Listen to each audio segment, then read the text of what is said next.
আমাদের দেশে সামাজিক ও রাজনৈতিক চেতনায় সেবা এক গভীর মানবিক মূল্যবোধ। এই মূল্যবোধই আজ একটি সংগঠিত উদ্যোগে পরিণত হয়েছে সেবা দিবস নামে, যা শুধু একটি তারিখের অনুষ্ঠান নয়, বরং একটি নৈতিক দায়বদ্ধতা হয়ে উঠেছে নাগরিক, জনপ্রতিনিধি ও প্রশাসনের জন্য।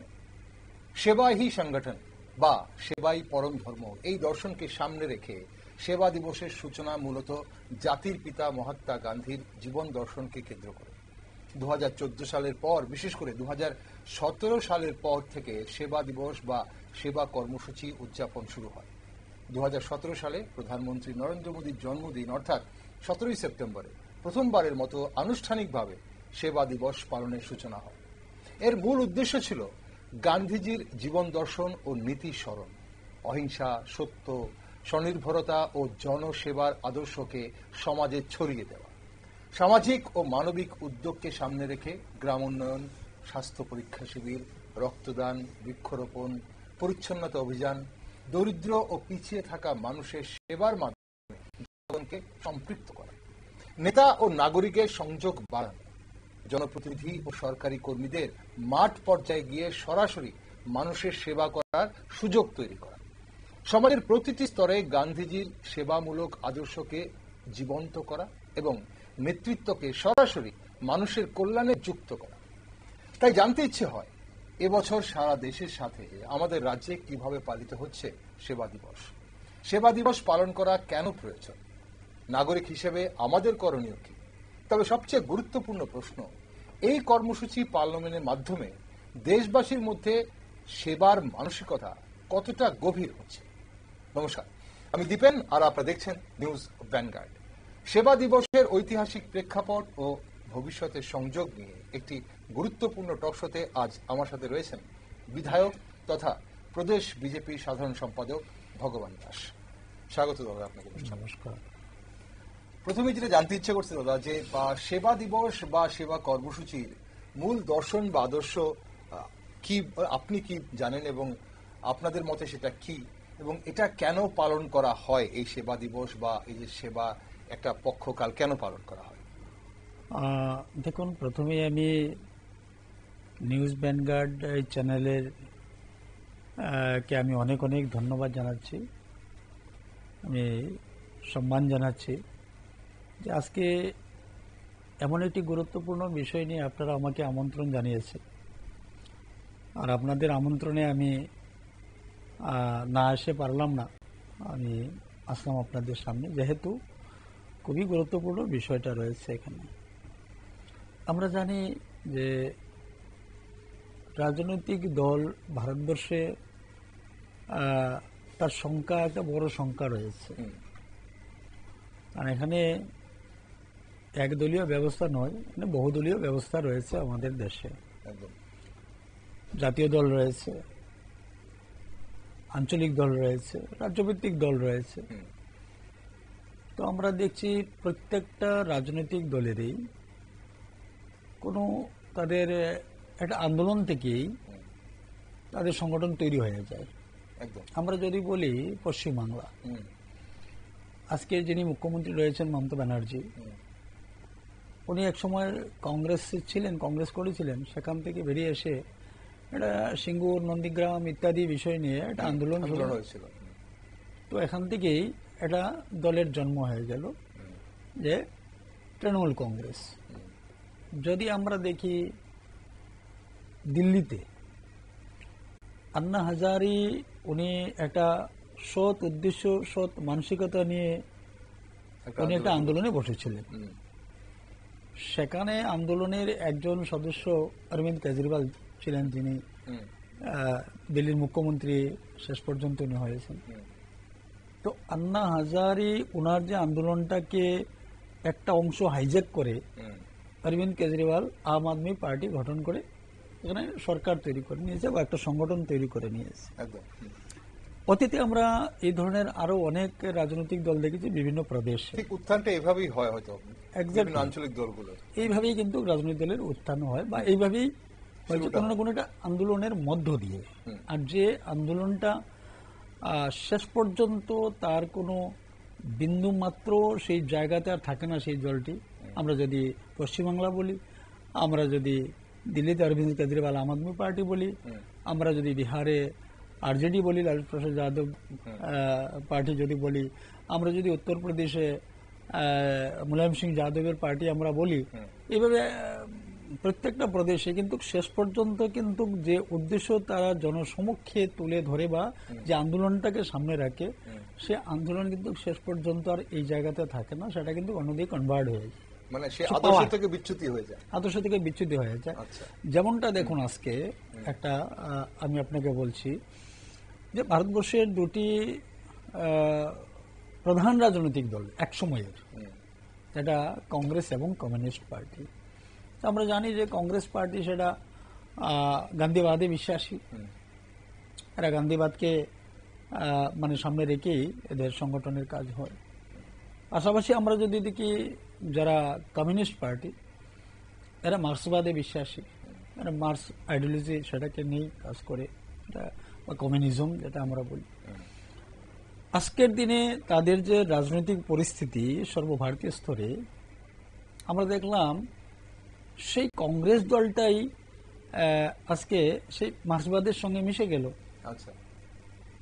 যে কংগ্রেস এবং কমিউনিস্ট পার্টির বিশেষ করে ত্রিপুরা রাজ্যে যে একটা এক সময়ের একটা ভয়ানক পরিস্থিতি ছিল, এই দুটি দলের মধ্যে যে সংঘর্ষ বা পরিস্থিতিটা উত্তপ্ত হয়ে গিয়েছিল, সেই দুটি দলের মানে তাদের কার্যকর্তাদের মধ্যে এবং নেতৃত্বের মধ্যে, স্থানীয় যারা তাদের মধ্যে, ঠিক এইভাবে যেভাবে কংগ্রেস দলটা তাদের গান্ধীবাদকে বিসর্জন দিয়ে মার্ক্সবাদের সঙ্গে মিলে গেল, ঠিক সেইভাবে মার্ক্সবাদও তার সেই নীতি আদর্শ মার্ক্সবাদকে বিসর্জন দিয়ে গান্ধীবাদের সঙ্গে মিলে গেল।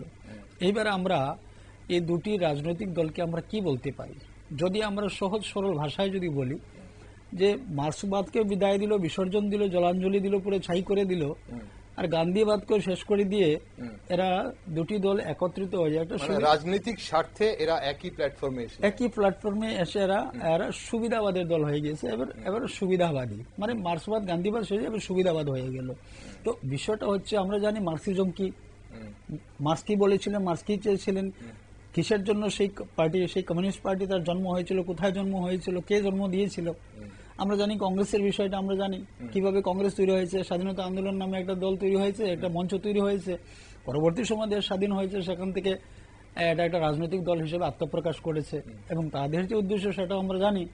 কিন্তু আজকে বিন্দুমাত্র সেই মার্ক্সবাদও নেই, গান্ধীবাদও নেই, আজকে দুটো দল একত্রিত হয়ে সুবিধাবাদের দলে পরিণত হয়ে গিয়েছে। সুতরাং আপনি যে বিষয়টা আমাকে বলেছেন বা যে বিষয়টা আমি আপনাকে বলার চেষ্টা করছি আপনার এই চ্যানেলের মাধ্যমে গোটা ত্রিপুরাবাসীকে, যারা সচেতন নাগরিক রয়েছেন, রাষ্ট্রপ্রেমী নাগরিক রয়েছেন, আমি ওনাদের উদ্দেশ্যে সেই বিষয়টাই বলতে চাই।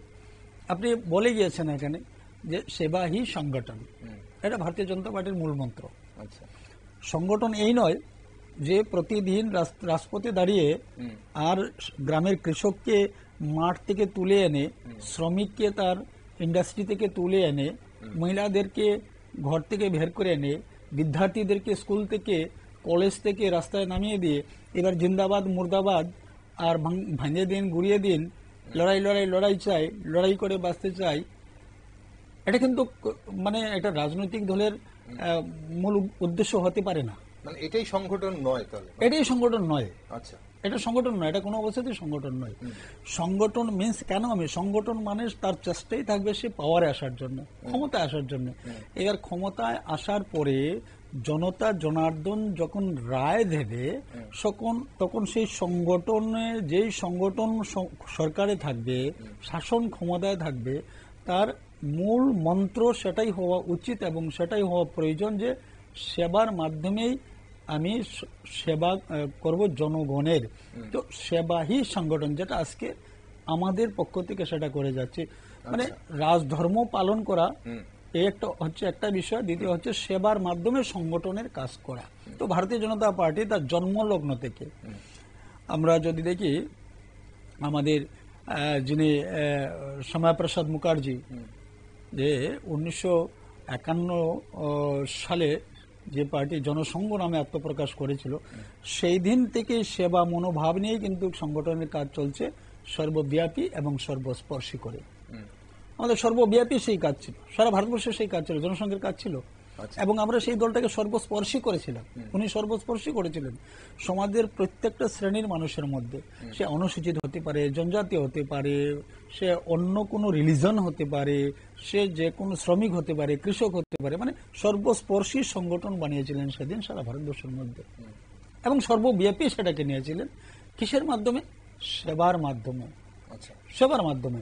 তাই আজকে ভারতীয় জনতা পার্টি সেদিন থেকে সেবাহি সংগঠন, সেবাহি পরম ধর্ম, এই মন্ত্রকে মাথায় রেখে আমাদের সংগঠনের কাজ চলছে, যার কারণে আজকে ভারতীয় জনতা পার্টি এই জায়গাতে স্থান দখল করে নিতে পেরেছে। তো এই যে আমাদের তাহলে এখন এটাই আপনার এই যে বলছেন সেবাই সংগঠন বলতে, আমরা তাহলে বুঝতে পারছি যে আপনারা যেটা বলছেন এখন সেটা মানুষ কতটা বুঝতে পারছে বা মানুষ কতটা বিশ্বাস করছে বা মানুষকে আপনারা কতটা তার সঙ্গে সংযুক্ত করতে পারছেন, এটা একটা গুরুত্বপূর্ণ বিষয়। কারণ আপনি বলছেন যে একদিকে যখন কংগ্রেস, জাতীয় দল কংগ্রেস এবং কমিউনিস্ট, আপনি বললেন তারা দুজনই, কেউ গান্ধীবাদ কেউ মার্ক্সবাদ, এই দুটোকে বিসর্জন দিয়ে তারা যখন এক প্ল্যাটফর্মে আসছে, তারা আদর্শ থেকে বিচ্যুতি হয়েছে। এখন আপনারা আপনাদের পূর্বসূরি জনসংঘের কথা আপনি বললেন, সেখান থেকে শুরু হয়েছিল আপনাদের সেবার মনোবৃত্তি, এবং সেই সেবার মনোবৃত্তি আপনারা বলছেন আজও আপনারা ধরে রেখেছেন। এখন এই যে বিগত দিনে আমাদের রাজ্যে আমরা যদি একটু দেখতে চাই যে গোটা দেশের সাথে এই যে সেবাহি সংগঠন বা আপনারা যেটা বলছেন, এর মাধ্যমে কি ধরনের কার্যক্রম বাস্তবায়ন করা হয়েছে যেটা জনগণের এবং হিতের জন্য, এবং জনগণের প্রতিক্রিয়ায় কি? এটাকে শুধুই আমরা বিভিন্নভাবে যে বিগত 7.5 বছরে বিজেপি রাজ্যে আসার পর, ক্ষমতায় আসার পর যেভাবে সরকার চলছে সেটাকেই ধরছেন, নাকি তারও বাইরে বা তারও অন্তর্নিহিত কোনো একটা জায়গায় জনগণের প্রতিক্রিয়াকে আপনারা তুলে ধরছেন? একদম দেখুন, অ্যাকচুয়ালি আমি আগেই বলেছি যে কোনো একটা আন্দোলনকে সামনে রেখে ভারতীয় জনতা পার্টির জন্ম হয়নি। আর কোনো একটা এই ধরনের মানে সংগঠন বিভিন্ন ধরনের হতে পারে, সংগঠন বিভিন্ন ধরনের হয়। হঠাৎ করে কোনো একটা রাস্তায় বা কোথাও যদি কোনো ইনসিডেন্ট ঘটে, সাময়িকের জন্য কিছু লোক বিভিন্ন দিক থেকে সেখানে এসে জমায়েত হয়ে যায়, একটা সংগঠন হয়ে যায়, ঠিক আছে। আবার ঠিক সেই জায়গার পরিস্থিতি যদি নিয়ন্ত্রণে চলে আসে, আবার যে যেদিক থেকে এসছে সেই দিকে চলে যায়। এটা অসংগঠিত সংগঠন। একটা সংগঠিত সংগঠন হচ্ছে যে একটা বিচারধারার উপরে, একটা নীতির উপরে দাঁড়িয়ে যারা সংগঠন করে, একটা সিস্টেমের মধ্যে, অনুশাসনের মধ্যে, সেটাই হচ্ছে একটা স্থায়ী সংগঠন। তো আমরা এই সংগঠনের মধ্য দিয়ে, মানে সেবামূলক কাজের মধ্য দিয়ে আমরা গ্রামের শ্রমিকের কাছে আমরা যাচ্ছি। কিভাবে আমরা সেবা দিচ্ছি সেটাও আমি বলবো। আমরা কৃষকের কাছে যাচ্ছি, আমরা বিদ্যার্থীদের কাছে যাচ্ছি, আমরা এই সমাজের প্রত্যেকটা শ্রেণীর লোকের কাছে সেই সেবা মনোভাব নিয়ে যাচ্ছি। যেমন আমরা এই যে এই সেবা পক্ষকালের মধ্যে আমাদের রয়েছে স্বচ্ছ ভারত অভিযান, মানে স্বচ্ছতা। জাতির জনক মহাত্মা গান্ধী উনি বলেছিলেন, উনি চেষ্টা করেছিলেন যে স্বচ্ছতা নিয়ে চেষ্টা করেছিলেন যে স্বচ্ছতা রাখার জন্য। উনি সেটা চালিয়ে গিয়েছিলেন, কিন্তু সেই কাজটা সমাপ্ত হয় না এবং বেশি দূর এগিয়ে নিয়ে যাওয়া সম্ভব হয়নি। কেন সম্ভব হয়নি? কারণ উনি আমাদের মধ্যে নেই, ওনার স্বর্গবাস হয়েছে যেভাবেই হয়েছে। পরবর্তী সময় যে দেশের যে সরকারটা ছিল, সেই গান্ধীজির যে স্বপ্ন, সেই স্বপ্নটাকে কোনো মান্যতা দেওয়া হয়নি, সেটাকে ডাস্টবিনে রেখে দিয়েছে, আমি যদি বলি। এটাই তারা করেছে। তো গান্ধীজির সেই স্বপ্ন পূরণ হয়নি, কারণ গান্ধীজি সম্পর্কে আমরা জানি ওনার যে অবদান রয়েছে এই সমাজের জন্য, এই দেশের জন্য, সেদিন ওরা সেটা ভুলে গিয়েছে, গান্ধীজিকে ভুলে গিয়েছে, অথচ গান্ধীবাদের কথা বলে। হ্যাঁ, তো এই গান্ধীজির স্বচ্ছ ভারত অভিযান বা গান্ধীজির যে স্বচ্ছতার যে একটা মানসিকতা ছিল, ভারতীয় জনতা পার্টি যখন কেন্দ্রের সরকার প্রতিষ্ঠিত হয়েছে, নরেন্দ্র ভাই মোদীজি যখন প্রধানমন্ত্রী হয়েছেন, সেদিন থেকে গান্ধীজির সেই স্বপ্নকে পূরণ করার জন্য স্বচ্ছ ভারত অভিযান নামে একটি মিশন মোডে সেই কাজ চলছে। এবং আজকের দিনে দেশের বড় অংশ মানুষের মধ্যে সেই চেতনা এসে গিয়েছে যে স্বচ্ছতা যদি আমরা করি বা স্বচ্ছতা যদি রাখি, তাতে আমাদের দেশ, আমাদের মহল্লা, আমার পরিবার, আমি ব্যক্তিগতভাবে কতটুকু সেখান থেকে উপকৃত হতে পারবো, সেই আইডিয়াটা আজকে দেশের বড় একটা পার্সেন্টেজ মানুষের মধ্যে সেটা কিন্তু আমরা নিতে পেরেছি। যদি সেই সচেতন হয়েছে মানুষ, যদি এই কাজটাই যদি সেদিন থেকে শুরু থেকে, তৎকালীন সময় থেকে, আমরা অনেক প্রধানমন্ত্রী পেয়েছি, পণ্ডিত নেহরুজিকে আমরা প্রধানমন্ত্রী দেখেছি,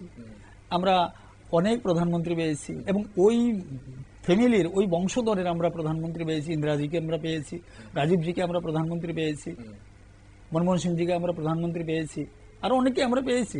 কিন্তু সেদিন থেকে যদি গান্ধীজির সেই স্বচ্ছ ভারত অভিযান বা স্বচ্ছতা নিয়ে যদি সচেতন হতো, আজকে ভারতবর্ষের মতো একটা দেশও আমরা প্রত্যেকটা গ্রাম, প্রত্যেকটা শহর, প্রত্যেকটা অলিগলি আমরা স্বচ্ছতা রাখা সেটা সম্ভব হতো, বা এতদিনের সেই মানসিকতা দেশের 100% মানুষের মধ্যে চলে আসতো। এই কম সময়ের মধ্যে আজকে দেশে এটা ব্যাপক সাড়া পড়েছে এবং এতে দেশের বড় অংশের মানুষ এতে উপকৃত হচ্ছেন এই স্বচ্ছ ভারত অভিযানের মধ্য দিয়ে মাননীয় প্রধানমন্ত্রী নরেন্দ্র মোদীজির। ওকে, তাহলে এই যে সেবাই সংগঠন বা আপনারা যে সেবার যে পাক্ষিক বা একটা পক্ষ আপনারা পালন করছেন 15 দিন, সেটা 17ই সেপ্টেম্বর থেকে শুরু হচ্ছে, প্রধানমন্ত্রী নরেন্দ্র মোদীর জন্মদিন থেকে শুরু হচ্ছে এবং 2 অক্টোবর গান্ধীজির জন্মদিন 2রা অক্টোবর সেটা গিয়ে শেষ হচ্ছে। তাহলে এখন কি এই যে সেবার যে সংস্কৃতি গড়ে তোলার একটা চেষ্টা আপনারা করছেন বা তোলা হচ্ছে, এটা কি শুধু এই পক্ষকালই পালন করা হচ্ছে নাকি বা বছরের বাকি দিনগুলো কি হবে? নিশ্চয়ই না, নিশ্চয়ই না। আমাদের মানে প্রত্যেক দিন, প্রত্যেক সপ্তাহ, প্রতি মাস 365 দিন আমাদের এই ধরনের মনোভাব নিয়ে কাজ চলে। যেমন মাননীয় প্রধানমন্ত্রী বলেছেন এক পেড় মা কে নাম পে, এক পেড় মা কে নাম পে, মানে মায়ের নামে একটি গাছ লাগানো। আমরা যদি বিষয়টাকে এমনিতে ধরে নিই তাহলে হয়তো তার গভীরে আমরা যেতে পারবো না, কিন্তু কেন বলেছেন ওনার যে দূরদর্শিতা, আজকে পর্যাবরণ আমাদের প্রতিদিন দিন তার কিন্তু পরিবর্তন হচ্ছে। আমরা ভারতবর্ষের যদি কিছু রাজ্যের কথা আমরা বলি, আমরা যদি দিল্লি বলি যে ক্যাপিটাল আমাদের রয়েছে, দিল্লিতে আজকে মানে সে হোক মানে শীতকাল হোক বর্ষাকাল, খুব বেশি পলিউশন এত বেশি, মানুষ ঘর থেকে বেরোতে পারছে না।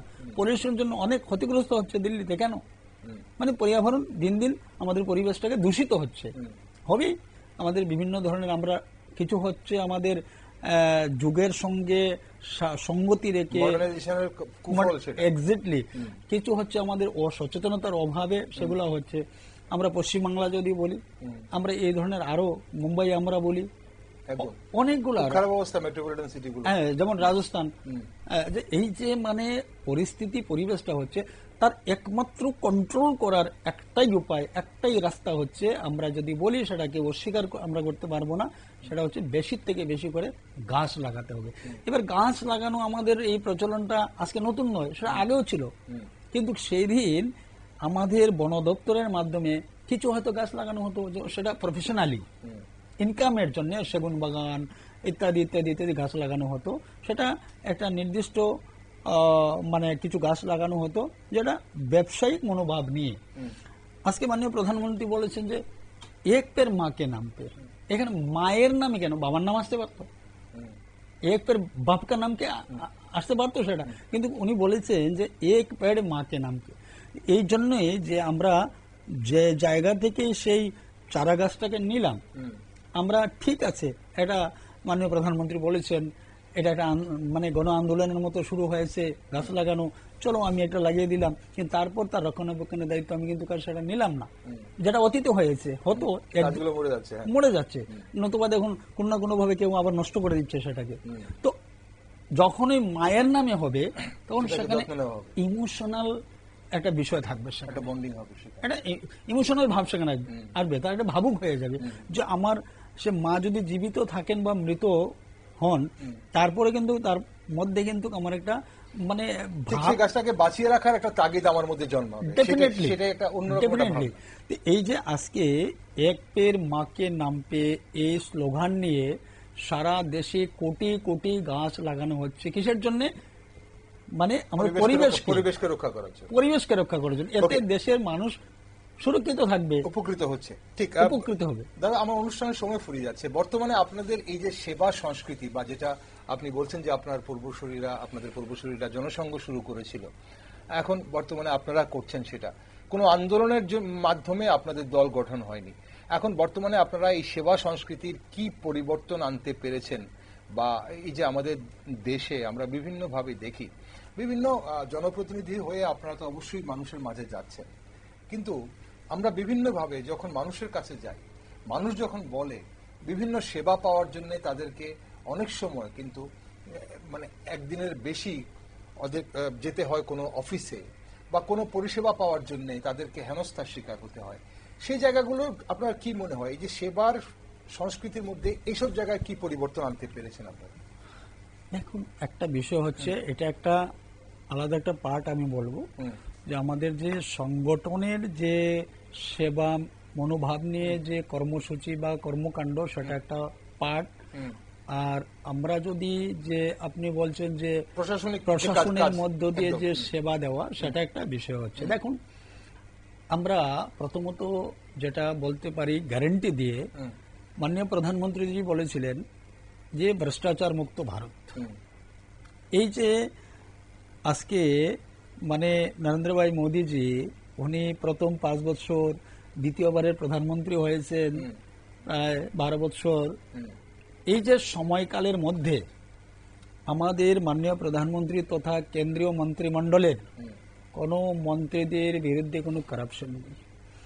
এইবার গ্রাউন্ড লেভেলে, নিচ লেভেলে, মানে সেই পিএমও অফিস থেকে আমাদের পঞ্চায়েত অফিস পর্যন্ত সেই জায়গাটাকে কারাপশন ফ্রি করার জন্য মাননীয় প্রধানমন্ত্রী যে সমস্ত পরিকল্পনা নিয়েছেন, যেটা হচ্ছে যে ডাইরেক্ট বেনিফিট। একসময় কি ছিল যে সেটা হ্যান্ড ক্যাশ ছিল বা ম্যানুয়ালি ছিল, বা এখানে ভারতবর্ষের প্রয়াত প্রধানমন্ত্রী রাজীব গান্ধী সেই কথা বলেছিলেন, উনি নিজে বলেছিলেন 1 টাকা 10 পয়সা বলে, কেন্দ্র থেকে যদি 1 টাকা পাঠানো হয় তাহলে 10 পয়সা সেই ব্যক্তি, সেই পরিবারের কাছে পৌঁছে। আজকে আমরা গ্যারান্টিতে বলতে পারি যে 1 টাকা যদি পাঠানো হয়, 1 টাকাই কিন্তু সেই কৃষকের ব্যাংক অ্যাকাউন্টে, 1 টাকাই সেই রেগা শ্রমিকের অ্যাকাউন্টে, 1 টাকাই সে ওই যে বিকলাঙ্গ যে সন্তানটি রয়েছে তার অ্যাকাউন্টে, 1 টাকাই কিন্তু আয়ুষ্মান ভারতের চিকিৎসার জন্য সেই মানে রোগীর অ্যাকাউন্টে। এইভাবে মানে 100% কারাপশন ফ্রি করা হয়েছে, এবং তার যে অধিকার, মৌলিক অধিকার যেগুলো রয়েছে, 100% আজকে আমরা প্রত্যেকটা শ্রেণীর মানুষকে তার মৌলিক অধিকার আমরা পৌঁছে দিচ্ছি, এবং স্বচ্ছতার সঙ্গে। তাহলে সেবা সংস্কৃতির অনেকটা পরিবর্তন এসেছে বলে আপনি সেটা মনে করেন? একটা শেষ প্রশ্ন, অনুষ্ঠানের সময় ফুরিয়ে গেছে, একটা শেষ প্রশ্ন। দলীয় রাজনীতির গণ্ডির বাইরে গিয়ে এই সেবাই সংগঠন কিভাবে সাধারণ নাগরিক এবং বিশেষ করে বিরোধী দলের সমর্থকদের কাছে টানছে বলে আপনি মনে করেন? আদৌ পাচ্ছেন সেটা, এবং বিশেষ করে তরুণ প্রজন্ম? নিশ্চয়ই আমরা টানছি। দেখুন, আমরা যে বিগত কয়েক মাস আগে হরিয়ানাতে বিধানসভা নির্বাচন হয়েছে, অনেকেরই ধারণা ছিল যে হরিয়ানাতে ভারতীয় জনতা পার্টি রিপিট হবে না, সেখানে অন্য কোনো দলের সরকার গঠন হবে, কিন্তু হরিয়ানাতে ভারতীয় জনতা পার্টির সরকার হয়েছে। মহারাষ্ট্রে এটা অনেকেই বলেছে মহারাষ্ট্রে বিজেপির সরকার হবে না, মহারাষ্ট্রে বিজেপির সরকার হয়েছে।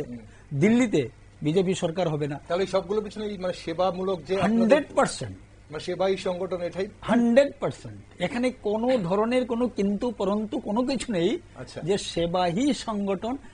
এর একমাত্র কারণেই আজকে যে রাজ্যে নির্বাচন হচ্ছে সেই রাজ্যেই বিজেপির মানে সরকার হচ্ছে। দ্যাট মিনস পাবলিকের সমর্থন আসছে, আর পাবলিকের সমর্থন এই জন্যই আসছে যে আজকে মাননীয় প্রধানমন্ত্রী মোদীজির মতো নেতৃত্ব রয়েছে, এবং সেবা মনোভাব নিয়ে ভারতীয় জনতা পার্টি জনতার পাশে রয়েছে, জনতার পাশে থেকে কাজ করে যাচ্ছে, সেবা করে যাচ্ছে।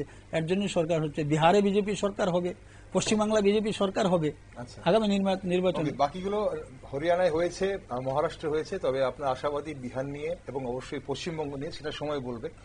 অসংখ্য ধন্যবাদ দাদা সঙ্গে থাকার জন্য। আজ আপনি ব্যস্ততার মধ্যে সময় দিলেন, আজ আপনাকে অবশ্যই আজকের জন্য ধন্যবাদ। তবে আমরা এই বিষয় নিয়ে চোখ রাখবো, আপনারা কি ধরনের কর্মসূচি করছেন এই পক্ষকালে, সেটা অবশ্যই আমরা জানার চেষ্টা করবো, এবং অবশ্যই আমাদের দর্শক বন্ধুরা জানাবো। ধন্যবাদ। নমস্কার দর্শক বন্ধুরা, ভারত সেবা দিবস শুধু একটি কর্মসূচি নয়, এটি একটি সামাজিক আন্দোলনের নাম। গান্ধীজির দর্শনের আলোকে এটি আজও প্রাসঙ্গিক এবং প্রয়োজনীয়। আজকের নাগরিক সমাজকে যদি মানবিক ও দায়বদ্ধ করে তুলতে হয়, তবে সেবা হতে হবে, এবং আমার সেবাই হতে হবে তার কেন্দ্রবিন্দু হতে হবে। সেবা পরম ধর্ম, এই মন্ত্রকে আত্মস্থ করেই আমরা গড়ে তুলতে পারি এক সহানুভূতিশীল ও কল্যাণমুখী ভারত। আর সেদিকেই হয়তো এগিয়ে যাচ্ছে ভবিষ্যতের ভারত। সঙ্গে থাকুন, দেখতে থাকুন নিউজ ভ্যানগার্ড।